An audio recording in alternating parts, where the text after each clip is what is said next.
Good afternoon and welcome everyone to our Travel Bloggers Roundtable session titled Blogs with Spanish Flair. We hope you're enjoying the Conexión Spain Virtual trade show so far. The trade show itself is hosted by the 5 tourist offices of Spain located in the USA and Canada. That's Chicago, New York, Miami, Los Angeles, and Toronto. And for today's webcast, we are reaching you from the Tourist Office of Spain in Chicago. Thanks for stopping by our seminar, the second in the series of 3 webcasts taking place during the 2 days that the trade show runs. We're joined today by Rod Younger from Books for Spain, Mike Booth from AlegreOnline.net, and Abi Paul of LarkyCanuck.com. The format of today's roundtable is as follows. We will hear from each of our 3 bloggers and view their presentations. And please type any questions you may have at any time, and they will be held in the queue till the end. Once all the presentations have ended, we will have the Q&A session where you may ask questions for any of the 3 of them. Let's welcome our first speaker. Rod Younger joins us from Marbella, Spain this afternoon. Rod is founder of Books for Spain, an online bookshop which specializes in print and ebooks about Spain in English. He also has a prolific blog with numerous articles about many regions in Spain, book reviews, interviews with authors, and much more. He was born in the UK and is the son of Spanish parents. Rod will pronounce his real name for you as a segue into his presentation. Many thanks, Patricia. Good afternoon, everyone, and thank you for joining us. As Patricia said, I'm born in the UK, but of Spanish parents, and my real name, I'll say this slowly, is Rodrigo Manso de Zúñiga Domenech. And as you may imagine, when my parents moved to Spain, my father thought that the British would not be able to pronounce that, and so he changed Rodrigo for Roderick, and he dropped the Manso de Zúñiga and was left with his mother's name, which was Younger. So I have a very British name now, but my real name is Rodrigo Manso de Zúñiga Younger. Anyway, you can call me Rod, and I would like to tell you a little bit about Zaragoza, which is perhaps one of the lesser-known cities of Spain, and is one of the prizes featured in the show. Zaragoza is the capital of Aragon and is located in the northeast of Spain. As you can see on the map, it's in the northeast and it's midway between Madrid and Barcelona. Therefore, it's easily reachable by high-speed train, and it also has an international airport. Aragon, some of you may be familiar with. It was a very big and important kingdom in the Middle Ages, and King Ferdinand married Queen Isabel of Castilla, and they finished the reconquest of Spain from the Moors. So it is a very traditionally important region of Spain, and a very beautiful region of Spain. Zaragoza is the capital of Aragon, and there you can see visions of the Virgin Mary, frescoes painted by Goya, and Goya was born relatively close to Zaragoza. It has a 12th century Gothic cathedral, and there are substantial Roman remains. It also, like most Spanish cities, has great food and wine, many tapas bars in the old quarter. The most important monument in Zaragoza is the San Salvador Cathedral. It's a 12th century Gothic cathedral with Romanesque parts and Mudéjar decorations. Mudéjar is an important part of architecture in this part of Spain. It is a mixture of Moorish and Christian architecture and arises from the time of when the reconquest occurred. This is perhaps, as I say, arguably Aragon's most valuable and significant, or Zaragoza's, most valuable and significant monument. Within the cathedral, as I said, you can see visions of the Virgin Mary. The cathedral is built around a pillar, and it is claimed that the Virgin Mary appeared to the Apostle James, who is the patron saint of James, there when he was leaving Spain on his way back to the Holy Land. The pillar remains shrine to this day, and it is the subject of a very big fiesta in Zaragoza. It is their saint's day. The frescoes painted by Goya can be seen on the Regina Martyrdom Dome. Once you've visited the cathedral, excuse me, the slides are slightly slow, there are a couple of other things that are really worth seeing in Zaragoza. One is the permanent Goya exhibition. As I say, Goya comes from a village close to Zaragoza, which also has some impressive Roman mosaics.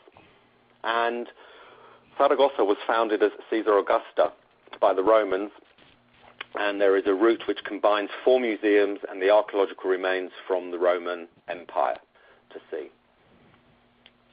These are perhaps the main monuments to see within Zaragoza, in the town centre, that is in walking distance. And then just a short distance away, about 15-minute walk, is the Palacio de Aljaferia. This is an 11th century castle palace, and it's a stunning example of Muslim art. It was adapted by the Christian kings of Aragon after the Reconquest, and is now the home of Aragon's regional parliament. These are all the things that you can see, or that you must see, if you are spending a day or a couple of days in Zaragoza. After that, within the region of Aragon, there are many, many things to see, many of which are a day trip away from Zaragoza, and you really should not leave without seeing them. One of them is the city of Teruel.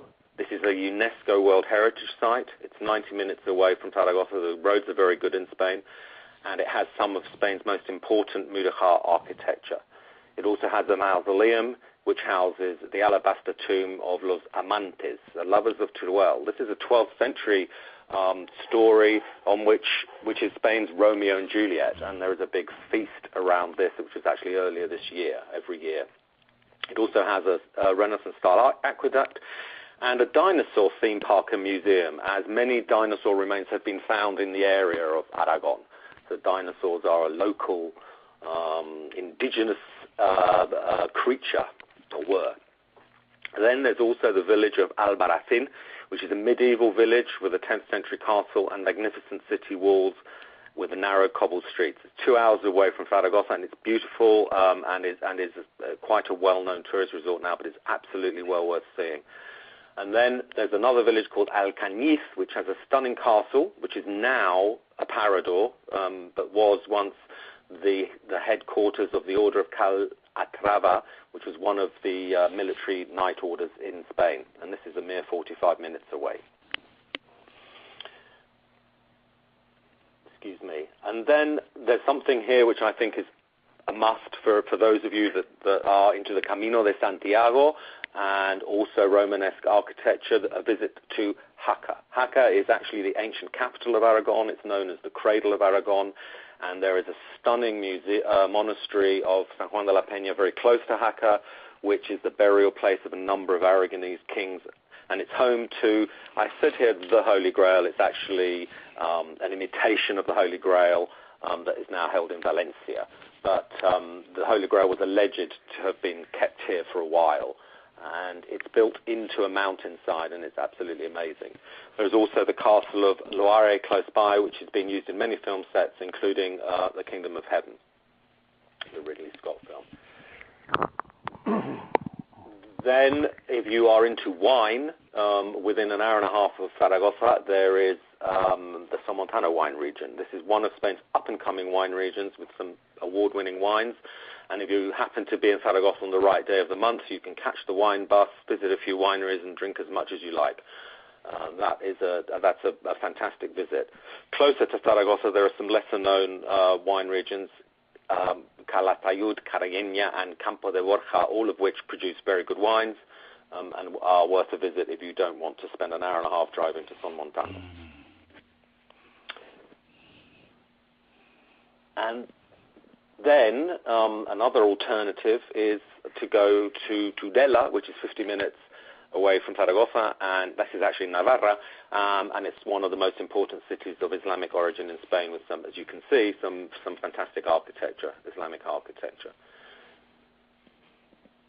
So in summary, I mean, Zaragoza is a fantastic city in its own right, but within an hour and a half of Zaragoza, you have some amazing architecture, some fantastic wineries, and some great scenery. So it's a wonderful place to visit, and certainly highly recommended. Just a little bit about us. As Patricia said, Books for Spain is the leading bookshop for books in English about Spain. We have thousands of books about Spain and many travel guidebooks, in fact over 250 travel and guidebooks, as well as over 90 Spanish cook and recipe books in English. So if you fancy reading up on your Spanish history or culture, please visit us, and our blog has lots of information about Spain as well. Thank you very much. Wonderful. Thanks so much, Rod. Next, we welcome Mike Booth on the line from Granada, Spain. Mike is originally from Jackson, Michigan, but has lived in Spain for over 40 years and publishes an online magazine called Alegría. Hi, Mike. Hi, Patricia. Hello, everyone. I want to thank the Spanish tourist offices for this opportunity to participate in this wonderful webcast. I'm going to try and give you a brief summary of my own very personal view of Spain. Let me see if I can find my first slide. Hold on. Here we go.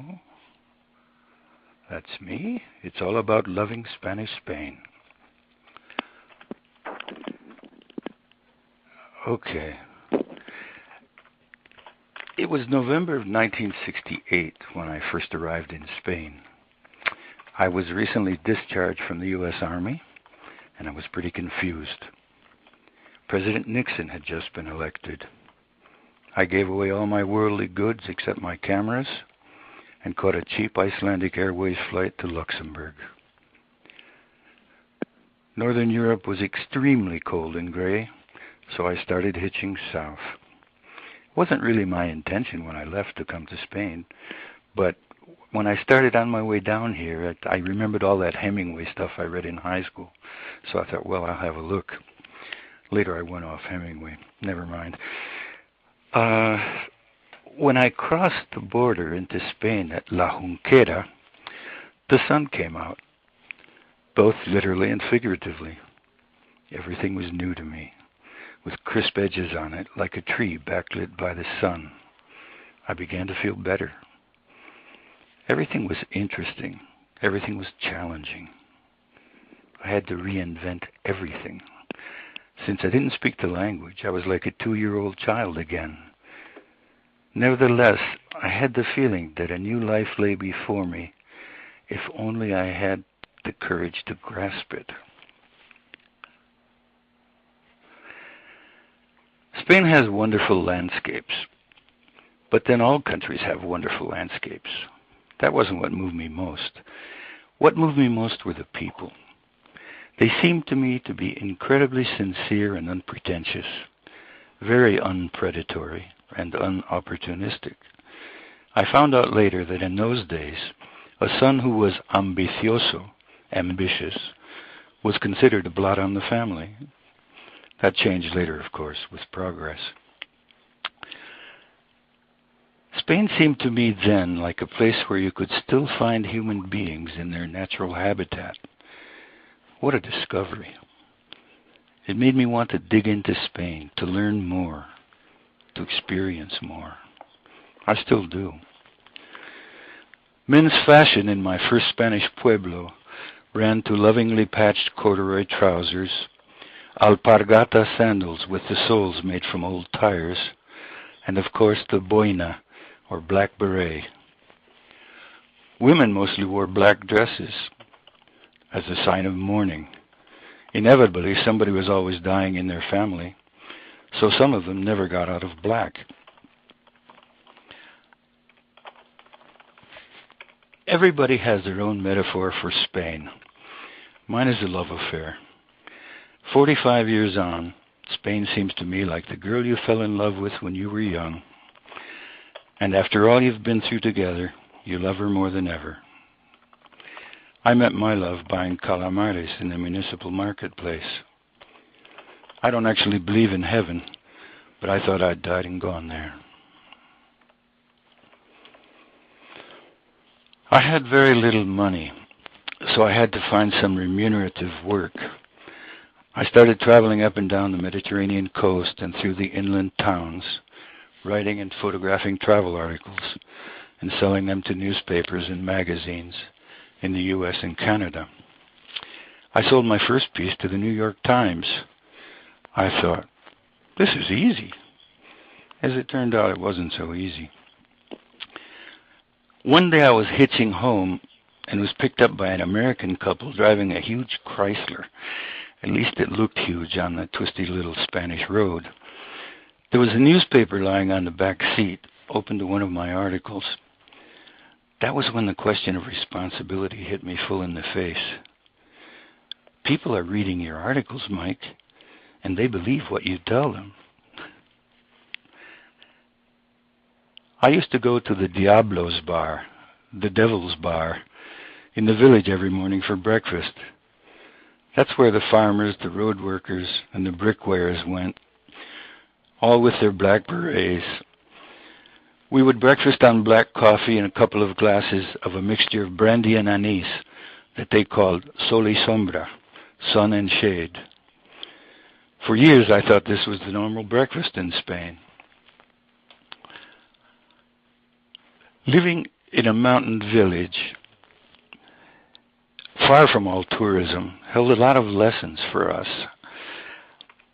This is me and my new compañera. She wasn't my wife yet, but almost. Everything was in dramatic contrast to the lives we'd lived up until then. Nothing like Detroit nor Manchester. It was a life-changing experiences with lessons in patience, kindness, solidarity, essentially just basic humanity, but it seemed revolutionary to me coming from Detroit. The second year in our new village, I contracted a case of hepatitis that required a month of bed rest accompanied by daily injections. The father of a friend in the village, who'd been a medic in the Spanish Civil War, came up every single day to give me my shot. After about 3 weeks, another neighbor came up, one that I hardly knew, and he seemed very urgent, and he said, Miguel, I'm very sorry to hear that you'll be in bed for a month. He said, I want you to know that I have some money set aside, and if you need any help, I'll be glad to lend you some. I hardly knew the guy. This is something that will warm the heart of an exotic foreigner, believe me.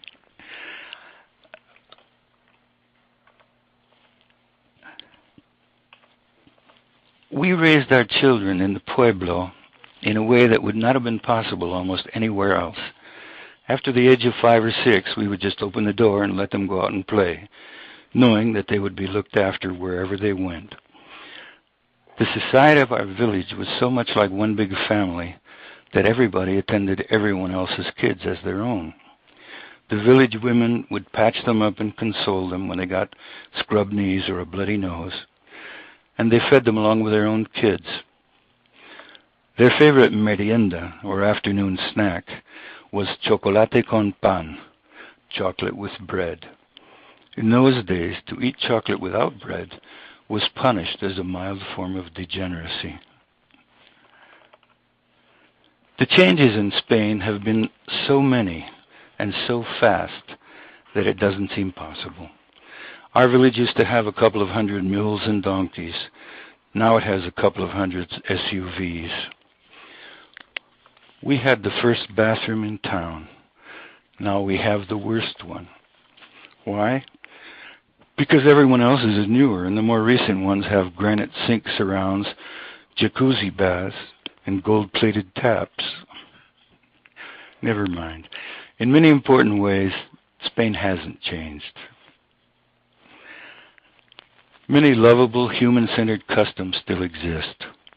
One of the nicest ones is the kiss on both cheeks, accompanied, if you're lucky, by a big hug. It's universal for all family members and between good friends, even men. Whenever I meet my 40-year-old son in the coffee shop of the science faculty at the University of Granada where he teaches, he always gives me the hug and the kisses, even though he's with a group of colleagues. Spain has treated me with so much tolerance and generosity, taught me so much, given me so much during almost half a century, that I feel obliged to pay something back. I've thought about this for a long time. But what do you give to a country that has everything? It was the economic crisis that finally gave me the idea. One of Spain's problems today is the huge backlog of unsold homes built during the boom years during the first part of this century. The country cannot get out of the slump until those homes are sold.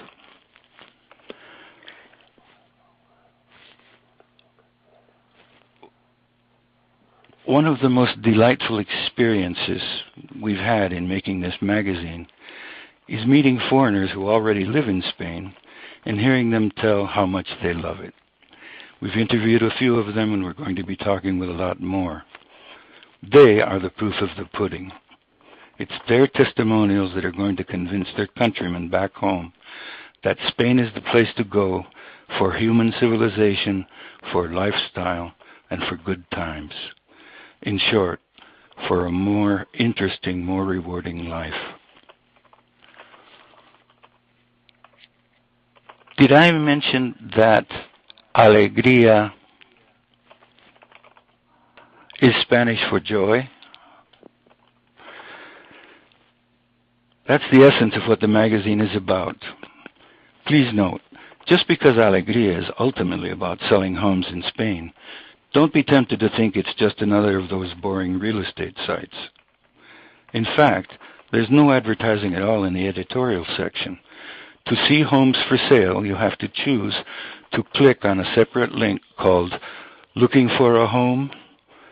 As for the rest, it's all joy. Read about it in Alegría, the Joy of Spanish Living. It's on internet at alegriaonline.net.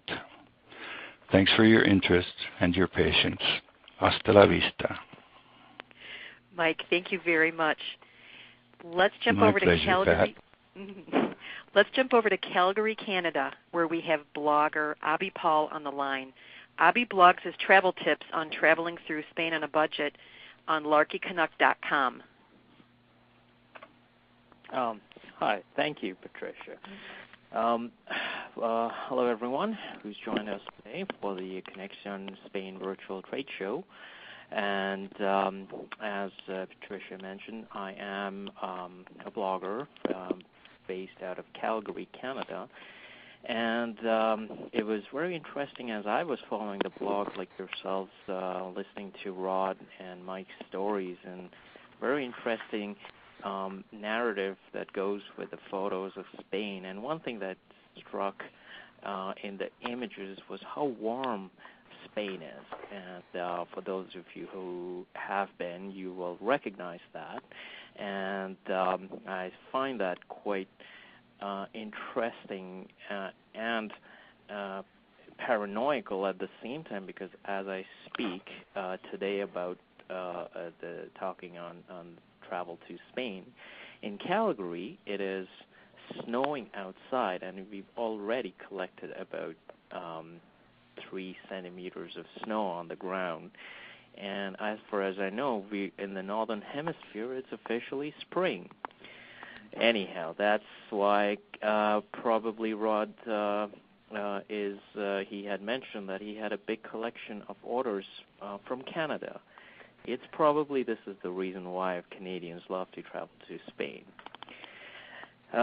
One of the things I decided to focus on today was to talk a little bit on the cost side of things, because with travel, especially for North Americans, we are challenged by 2 aspects. One is time, given our hectic work life, and the cost to travel, of course, to outside of our borders. And Canada, U.S.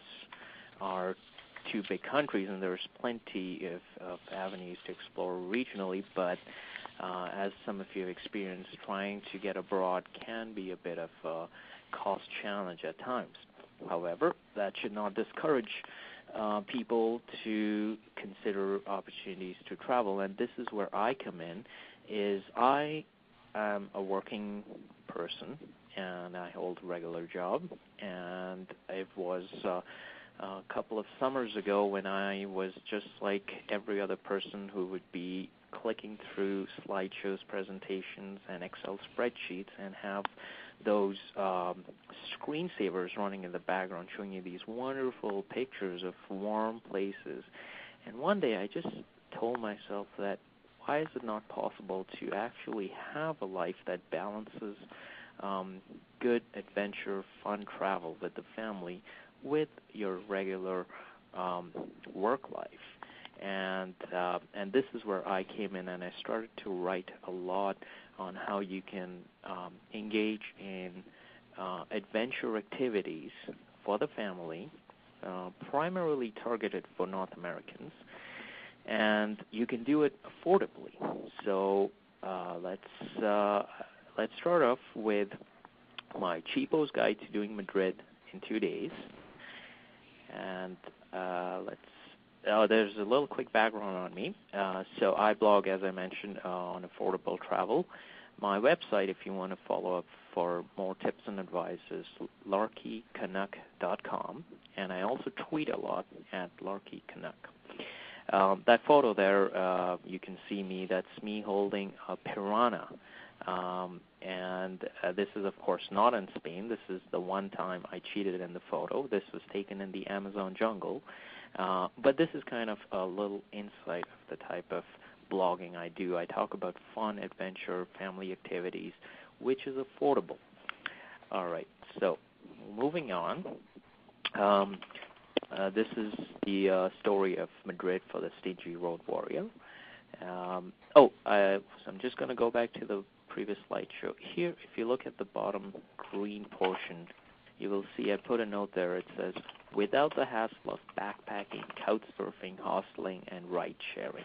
Obviously, my focus is that, there is obviously affordable ways to travel for the budget traveler, but I am a family man, and I'm not at that stage where I could be doing a lot of backpacking and living in hostels type of thing.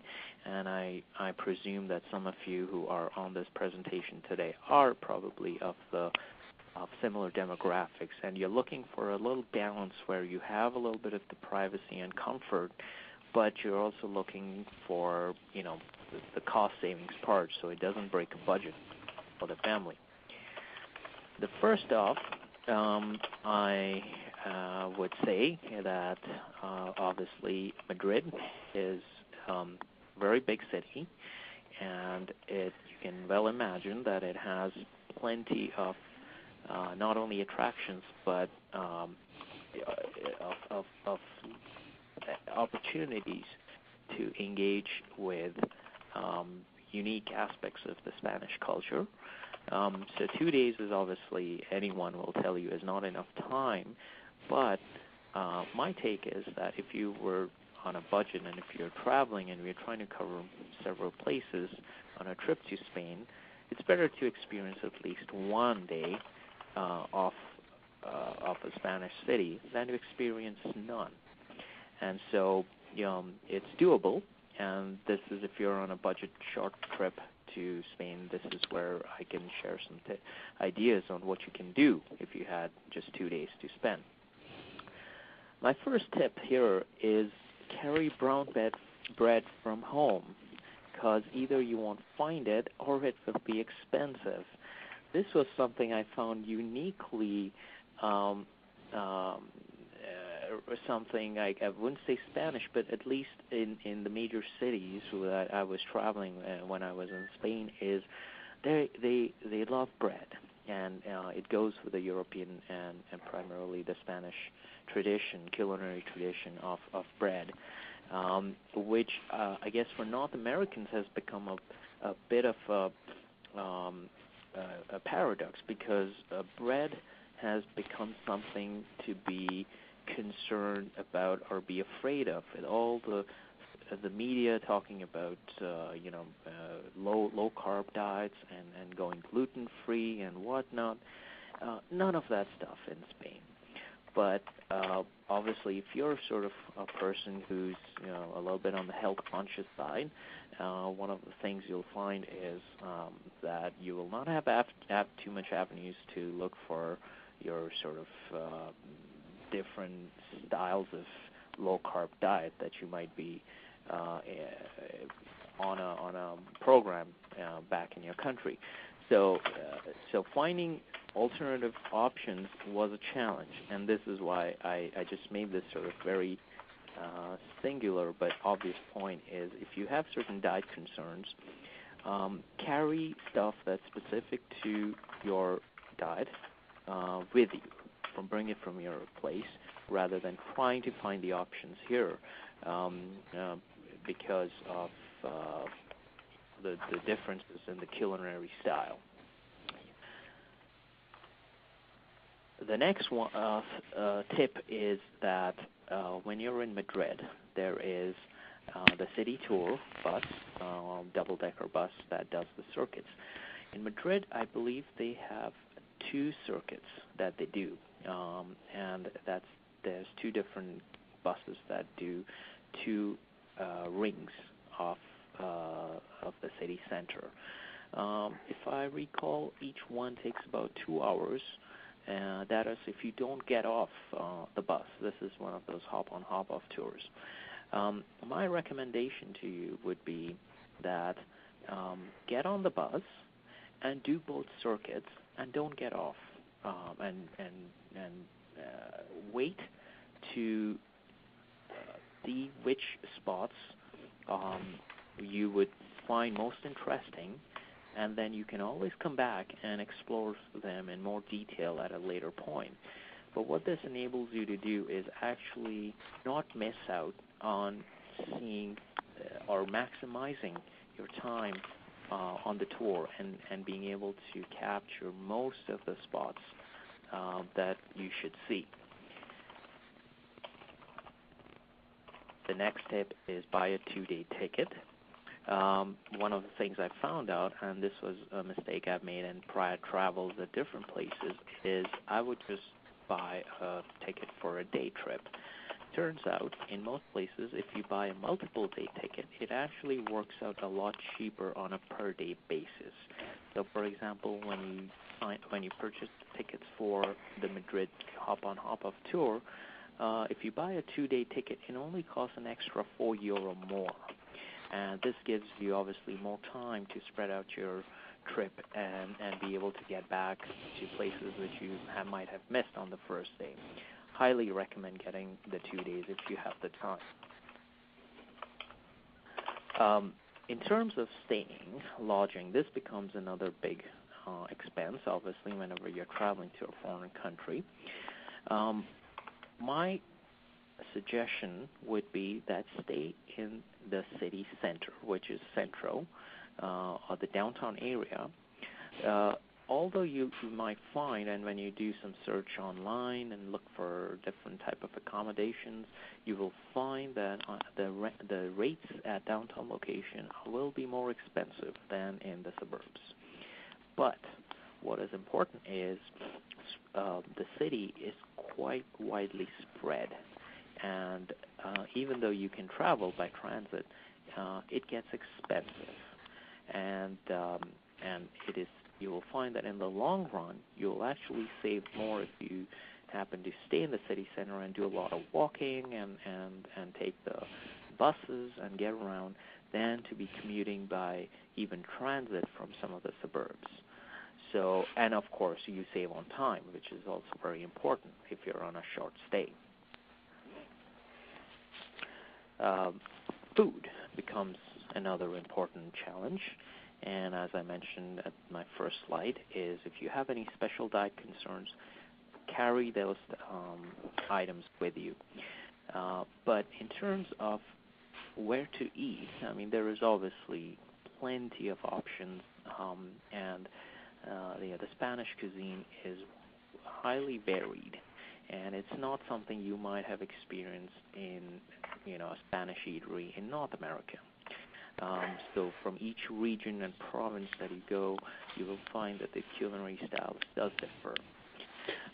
One of my suggestions would be that while you can encounter some of the fancier establishments, do not miss out on a lot of the sort of local hole-in-the-wall places, as we call it sometimes in our North American lingo, is because you will find that you'll get a more varied range of culinary styles that's being offered, and as well the price will be cheaper, and most of the times the food is very safe. I mean, you have to realize this is Spain, which is obviously a major European hub, and has all the safety standards and regulations that you have in USA or Canada. So feel free and be a little adventurous. Go out there and go explore and look into little shops and poke in and see what the locals are eating. My recommendation: if you want to try real food, go where there are no tourists eating. That's where you get real authentic food. In terms of airfare, this becomes the third component of any travel budget recommendation. Airfare is a big challenge, as I mentioned. There are some simple tips on finding the best airfare. One of the big challenges that we've got today is there are so many websites that tout the best airfare and best package deals. Where do you start? Where do you stop? You're always afraid that what if the next site has the next best deal that you could get. The truth is, no website can offer anything so different or unique in an airfare than the other. The reason being, the airfares are not set by the website companies. They are set by the airlines. And if an airline offers a certain price, all websites that would find a result for the airlines would technically result in the same price offer, right? So I think one of the big headaches of budget travel is probably the challenge of having to find the best airfare. Here I will give you 3 sites which, in my opinion, are absolutely the simplest to work with and pretty much sums up the total search results that you might find if you had to go individual by individual sites. So it'll save you a lot of time, and you've probably got 95% chance that you've been able to locate the best airfare you can. The first one is Google Explore Flights. Google is famous for its search engine optimization.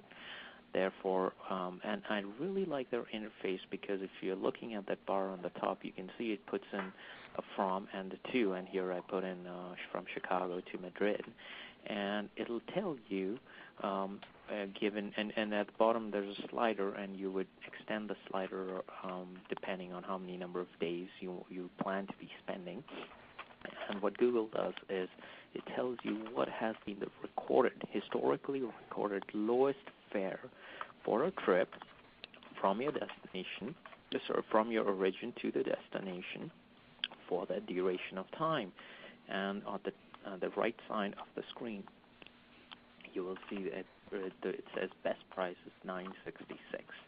So that gives you a benchmark to work with. That may not be the actual price you will get, but it tells you that's what someone else has paid the lowest fare for that duration between the 2 destinations. So then you can compare and see where you end up with your actual fare search.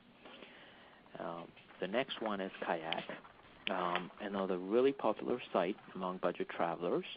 Again, the key thing is how simple they make the search.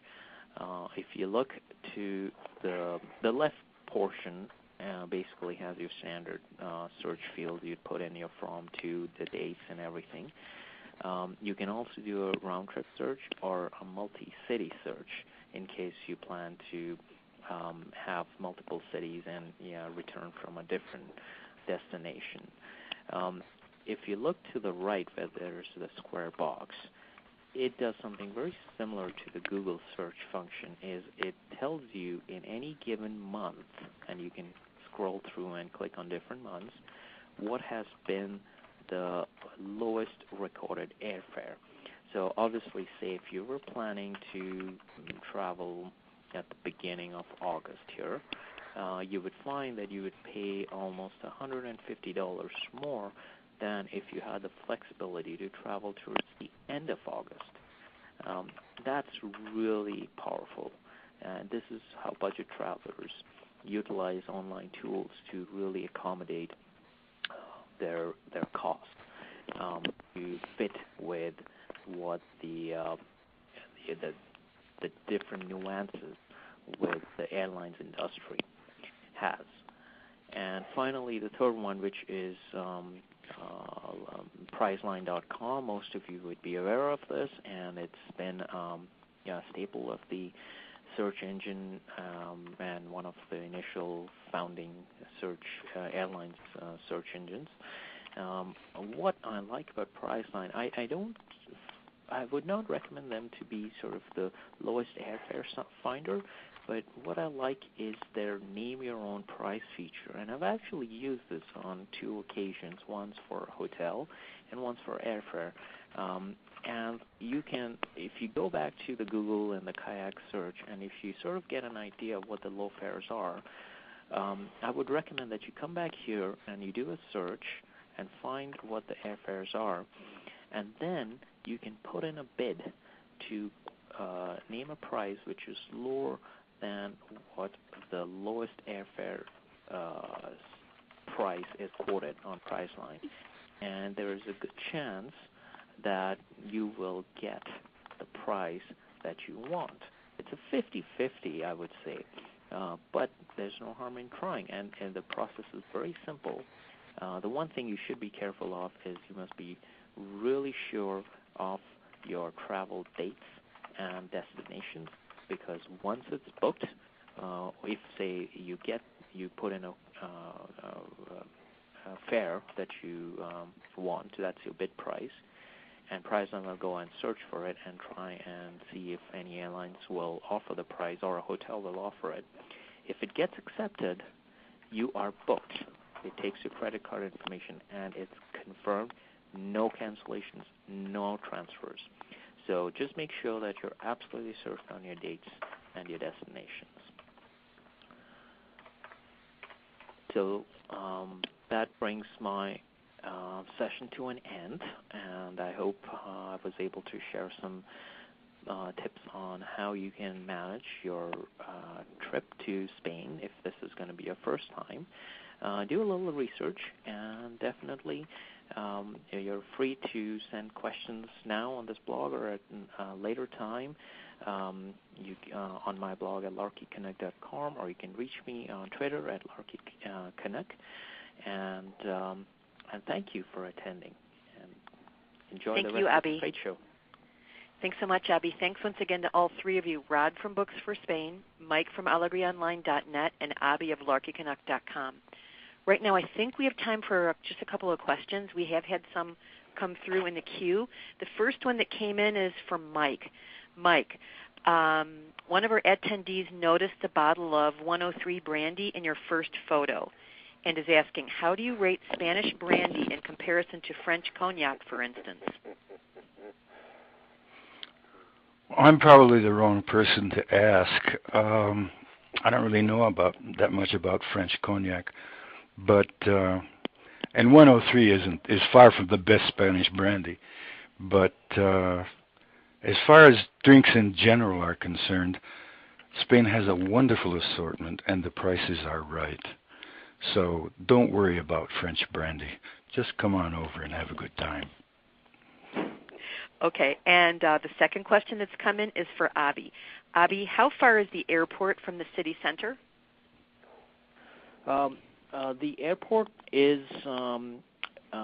it is a little far from the city center, and when I was in Madrid, I stayed actually closer to the airport in one of the suburbs, and this is where my suggestion to stay in the city center is, because I was starting to do a lot of the commute by the subway, and it would take almost an hour, a good hour, to get into the city center. and I think on the subway. Pardon me. On the subway, yes. Yeah. From the suburb close to the airport to the city center, and I think, if I recall, it was about €2 for a ticket each way per person. So obviously it adds up if you're in a group and if you're trying to commute back and forth over a couple of days. So yes, it is about, I would say, at least an hour away from the airport. But by subway, though. Yes, and I think even if you were to take a taxi, it would still take about, I would think, 45 minutes, because that's what I remember we were told. I would say I'm sorry, I'm not sure that that's strictly true. I mean, I travel to Madrid a fair amount, and it depends obviously on the time of day. If you on the time of day, yeah. But I mean, you can get into Madrid in a taxi in 25 minutes. On the train, it's about 40 minutes. The tube is quite good. In fact, it's not an hour; it's about 40 minutes. And the other thing, if you do travel by metro, and the metro is pretty good in Madrid, is to buy one of these passes, which entitles you to either a 2-day pass or a 10-trip pass or something like that. They have a combination of different passes for tourists, which are cheaper than obviously buying a ticket for one way or return just to one stop. So it's definitely worth buying a pass for either a 2-day pass or a 10-trip pass, because it works out about €1 a trip then, rather than the 2. So I travel to Madrid a lot, and I use the tube a lot because it's a very congested city centre, and travelling by taxi can take a long time, from even going from a short distance, and the tube is actually very good. Sorry about that. I just thought I'd give you my... Rod, it's excellent to have other feedback. Here's my feedback. Being from Chicago, I tend to compare everything to how long it takes to get from O'Hare downtown in terms of time and cost. And I'm also a frequent traveler to Madrid, and I find it to be faster and slightly less expensive to get from Barajas to downtown Madrid. As Rod pointed out, it depends on the time of day. If you're doing this at rush hour, then it will of course take longer. And well, let's see. Any other questions? I don't see any having come through the queue at this point.